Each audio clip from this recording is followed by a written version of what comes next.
고린도후서 4장 7절에 이런 말씀이 있습니다.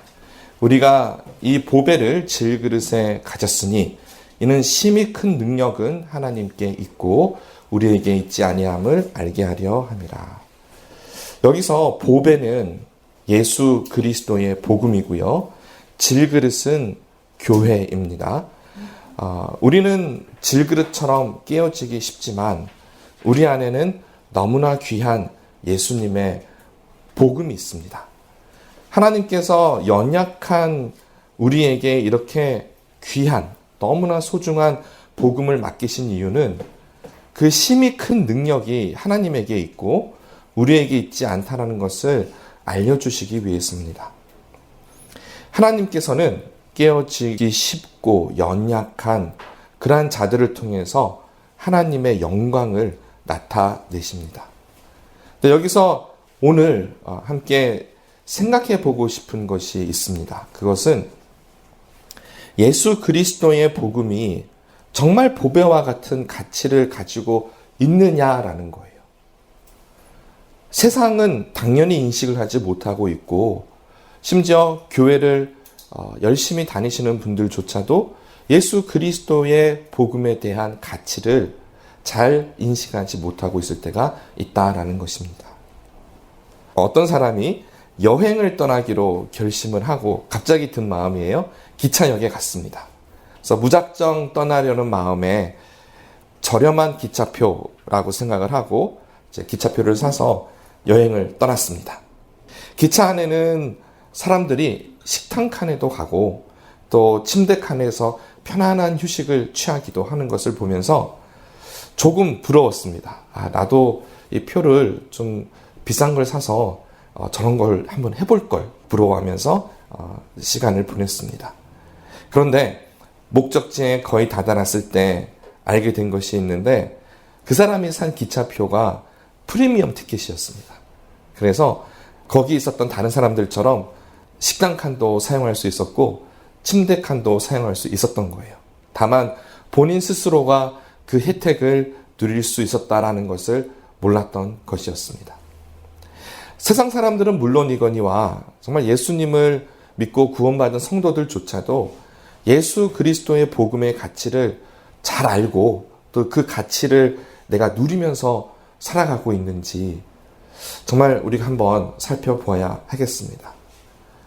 특별히 우리가 이 복음을 전할 때 있어서 복음의 가치를 알아야 돼요. 내가 전하는 복음이 얼마나 대단한 것인지, 내가 이 사람에게 전하는 복음을 그 사람 눈치 보면서 그 사람에게 맞춰주면서, 물론 그 사람의 어떠한 상황을 보면서 우리가 맞춰드릴 수는 있죠. 그렇지만 이 복음의 가치에 대해서는 절대로 타협을 해서는 안 되는 겁니다. 그래서 우리가 특별히 더 복음이 얼마나 소중한가에 대해서 잘 알아야 합니다. 우리가 복음의 가치를 이해하기 위해서는 절대 가질 수 없는 것, 우리가 절대 아무리 노력을 해도 가질 수 없는 것이 무엇인지를 살펴보는 것이 필요합니다. 그것은 바로 생명입니다. 성경에서 생명의 기원이 하나님께 있음을 분명하게 말씀하고 있습니다. 시편 36편 9절 제가 읽어드립니다. 진실로 생명의 원천이 주께 있사오니 주의 빛 안에서 우리가 빛을 보리이다. 또 나중에 하나님께서 그의 나라가 이 땅에 펼쳐질 때 일어나는 일이긴 하지만 요한계시록 22장 마지막 장 1절과 2절을 보시면 제가 또 읽겠습니다. 또 그가 수정같이 맑은 생명수의 강을 내게 보이니 하나님과 및 어린 양의 보좌로부터 나와서 길 가운데로 흐르더라. 강 좌우에 생명나무가 있어 12가지 열매를 맺되 달마다 그 열매를 맺고 그 나무 잎사귀들은 만국을 치료하기 위하여 있더라. 그러니까 하나님 그리고 어린 양 예수의 그 보좌로부터 뭐가 흐릅니까? 생명수가 흐릅니다. 그러니까 생명은 하나님에게 속한 것이고 하나님께서 생명의 원천이 되십니다. 이렇게 하나님이 생명의 근원이 되시는데 인간이 불순종하면서 죄를 짓고 이 죄를 지어서 하나님과 단절이 되면서 죽음에 이르게 됩니다. 그러니까 죽음이라고 하는 것은 우리가 지금 호흡이 있다고 해서 만약 하나님과 멀어져 있다면 그것은 죽은 거예요. 그러니까 죽음이라고 하는 것은 생명의 근원이 되시는 하나님과의 단절을 의미합니다. 창세기 3장 24절입니다. 이같이 하나님이 그 사람을 쫓아내시고 에덴 동산 동쪽의 그룹들과 두루 도는 불칼을 두어 생명나무의 길을 지키게 하시니라. 죄를 지었기 때문에 하나님께서 더 이상 인간이 생명에 접근할 수 없도록 막아두신 거예요. 우리 스스로는 절대 가질 수 없는 것이 생명입니다. 그래서 죄로 인해서 하나님과 단절된 우리 사람들은 생명을 잃고 죽음에 이르게 되었습니다. 복음의 가치는 첫째, 생명에 있습니다. 예수님께서 십자가에서 상상할 수조차 없는 엄청난 고통을 당하시고 하나님의 어린 양으로서 모든 인류의 죄를 대속하시기 위해서 죽으신 이유는 성도들에게 생명을 주시기 위해서입니다. 세상을 다 가졌던 진시황이 불로장생을 꿈꾸며 불로초를 찾으려고 했던 것, 잘 알려진 이야기입니다. 최근에는 과학기술이 발전을 하면서 수명을 연장하는 방법들을 연구하고 있습니다. 저희 세대 이후는 200살까지 살 수도 있다, 이런 말들 들어보셨죠. 건강하게 오래 사는 것은 모든 사람이 추구하는 그러한 목적입니다. 하지만 그 끝에 가서는 우리가 200년을 산다고 하더라도 인간의 힘으로 죽음을 해결할 수는 없습니다. 예수님의 십자가에는 생명이 있습니다.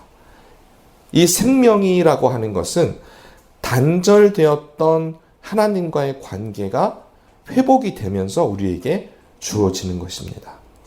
그러니까 죽음은 죄로 인해서 하나님과 단절되었기 때문에 오게 되는 것이고요. 생명은 하나님과 다시 연합이 되면서 우리에게 주어지는 것입니다. 아셨죠? 오늘 본문 말씀 우리 50절과 51절을 함께 읽겠습니다.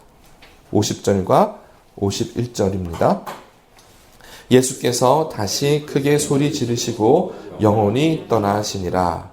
이에 성소 휘장이 위로부터 아래까지 찢어져 들이대고 땅이 진동하며 바위가 터지고.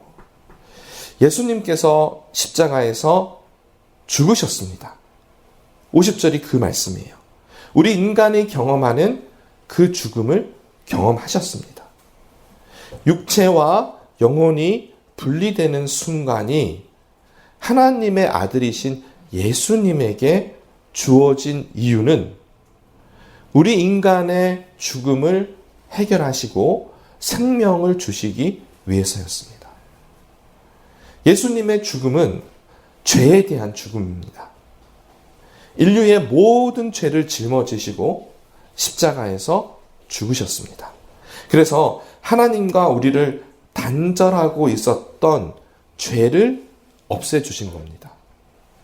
51절에서 이 사실을 확인할 수가 있는데 성전은 그 목적이 하나님의 임재에 있습니다. 그런데 이 하나님의 거룩하심이 너무나 이 인간의 죄악과 다르기 때문에 아무나 지성소 안으로 들어갈 수가 없었습니다.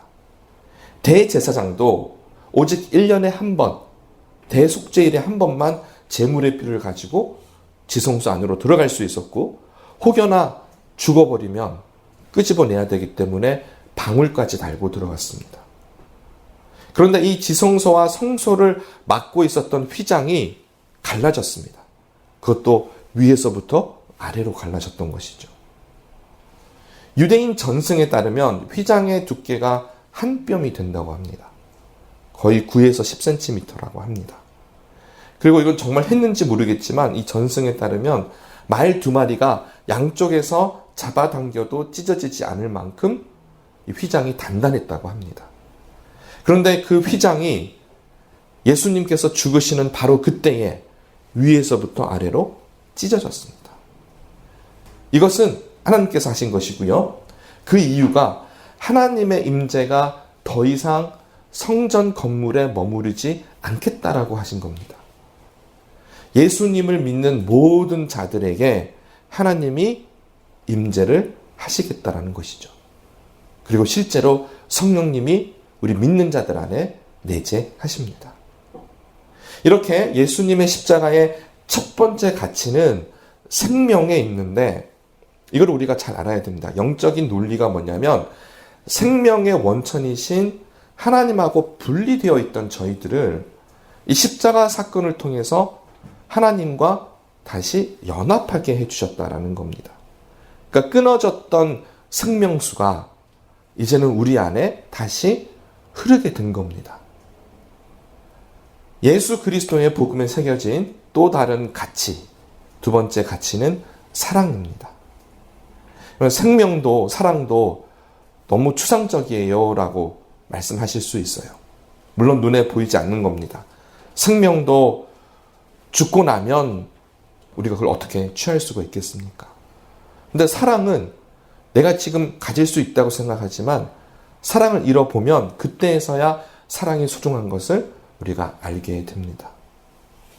로마서 5장 8절은 이렇게 말씀하고 있습니다. 우리가 아직 죄인 되었을 때에 그리스도께서 우리를 위하여 죽으심으로 하나님께서 우리에 대한 자기의 사랑을 확증하셨느니라. 아빠와 엄마, 그리고 7살 난 아들, 5살 난 딸, 이렇게 네 가족이 함께 살고 있었습니다. 어느 날 아빠가 아들하고 딸만 데리고 등산을 가다가 그만 교통사고를 당해서 아들이 심하게 다쳤습니다. 응급수술을 받던 중에 피가 필요했는데 이 아들과 같은 혈액형을 가진 사람이 딸밖에 없었습니다. 다급한 아빠가 딸에게 조심스럽게 물었습니다. 애야, 너 오빠한테 피를 좀 줄 수 있겠니? 라고 그렇게 딸아이에게 물었습니다. 딸아이는 잠시 무언가 생각을 하는 것 같더니 머리를 끄덕였습니다. 그렇게 하겠다라는 것이죠. 수술이 끝난 뒤 의사가 대성공이라고 말해 주었습니다. 그때까지 딸아이는 침대에 가만히 누워 있었습니다. 아빠가 딸에게 가서 내 덕분에 오빠가 살아났어. 아빠의 말을 들은 딸이 낮은 목소리로 아빠에게 이렇게 물어봤습니다. 속삭이듯이 물어봤는데, 와, 정말 기뻐요. 그런데 나는 언제 죽나요? 이렇게 물었다는 거예요. 왜냐하면 이 5살 난 딸이 피를 뽑으면 죽는 줄 알고 있었던 거예요. 그래서 아빠가 깜짝 놀라면서 죽다니 네가 왜 죽는단 말이냐? 그랬더니 피를 뽑으면 곧 죽게 되잖아요. 라고 했다고 합니다. 잠시 침묵이 흐른 뒤에 아빠가 입을 열었습니다. 야, 그러면 너 죽을 줄 알면서 오빠한테 피를 나눠준 거니? 네, 전 오빠를 사랑하거든요. 그렇게 말을 했다고 합니다. 참 기특하죠. 근데 저희 예수님께서는 사랑하는 가족을 위해서 희생을 한 것이 아니라 죄인을 위해서 희생을 했습니다. 하나님과 원수되었던 저희들을 죽음에서 생명으로 옮기시기 위해서 하나님의 아들을 십자가의 제물로 내어 놓으신 것입니다. 오늘 본문 46절을 함께 읽겠습니다. 46절 찾아서 읽겠습니다. 제 9시쯤에 예수께서 크게 소리질러 이르시되 엘리 엘리 라마 사박다니 하시니 이는 곧 나의 하나님 나의 하나님 어찌하여 나를 버리셨나이까 하는 뜻이라. 이 엘리 엘리 라마 사박다니라는 말은 아람어입니다. 당시 갈릴리 지역에서 사용되었던 언어인데 시편 22편 1절의 말씀입니다. 시편 22편 1절은 나의 하나님 어찌하여 나를 버리셨나이까 이 말씀이에요. 그대로 이 말씀을 아람어로 엘리 엘리 라마 사박다니라고 말씀을 하신 것이죠. 예수님께서는 십자가에서도 성경의 말씀으로 그렇게 몇 마디 외침을 하셨습니다. 하나님 아버지께서 정말 독생하신 아들 예수 그리스도를 버리셨을까요? 예수님이 그 순간에 이 시편 22편 1절의 말씀을 하셨는데 저희는 여기에서 궁금한 점이 있습니다. 삼위일체 하나님께서 정말 분리가 되셨을까? 라는 것이죠. 예수님의 십자가에서 죽음을 좀 더 잘 이해하기 위해서는 우리는 예수님의 인성과 신성에 대해서 먼저 이해할 필요가 있습니다.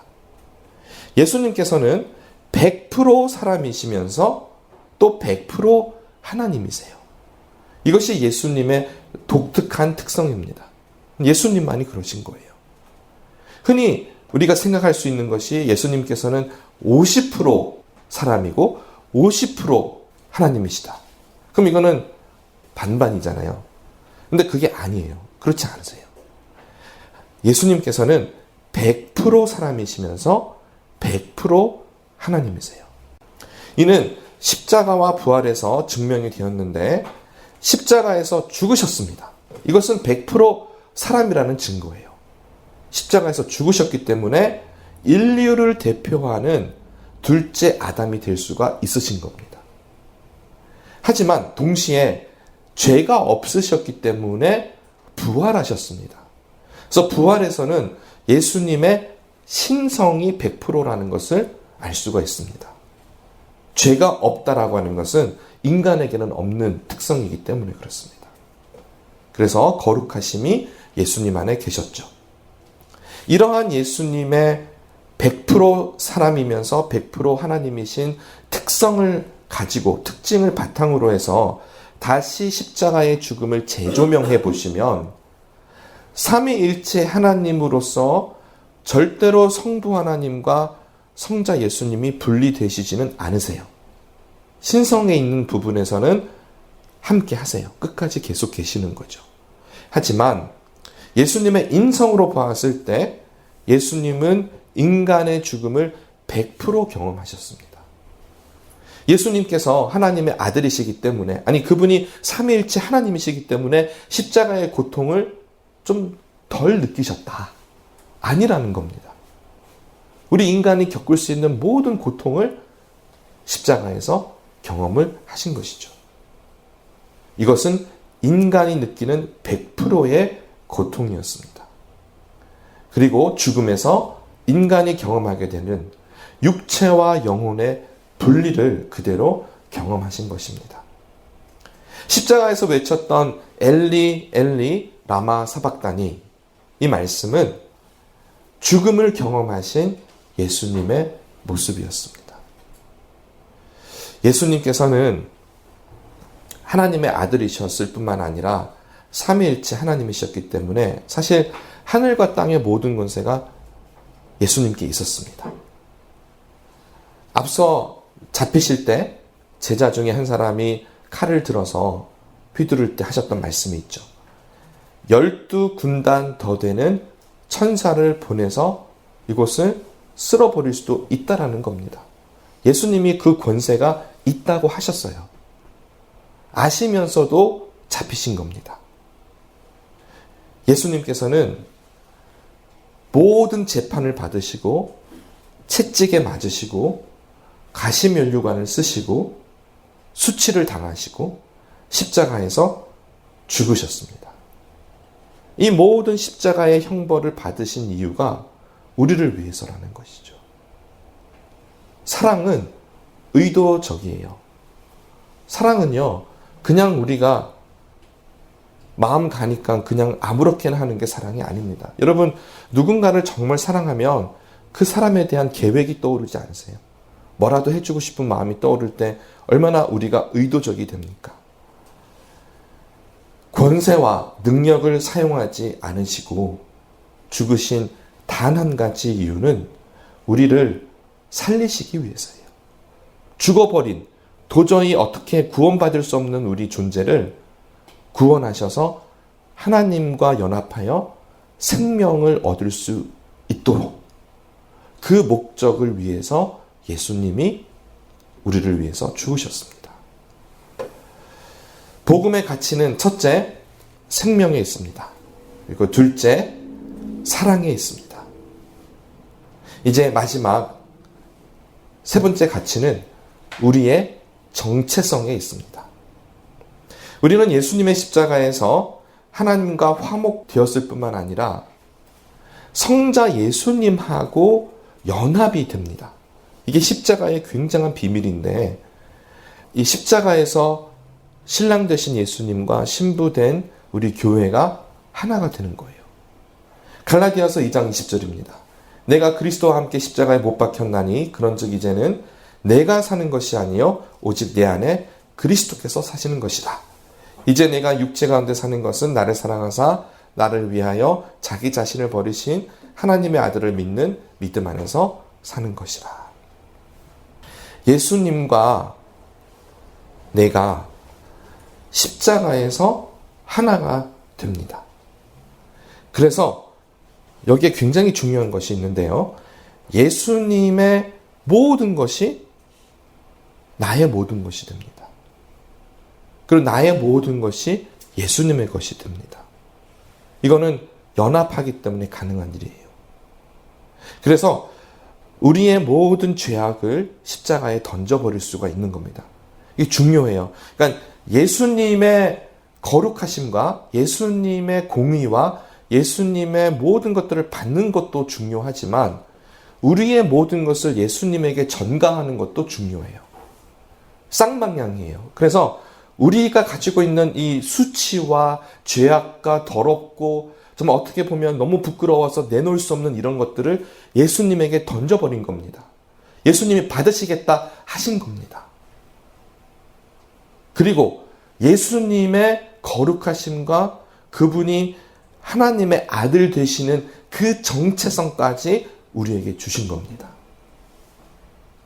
exchange라 그러죠. 주고받는 건데 이게 이래도 되나요?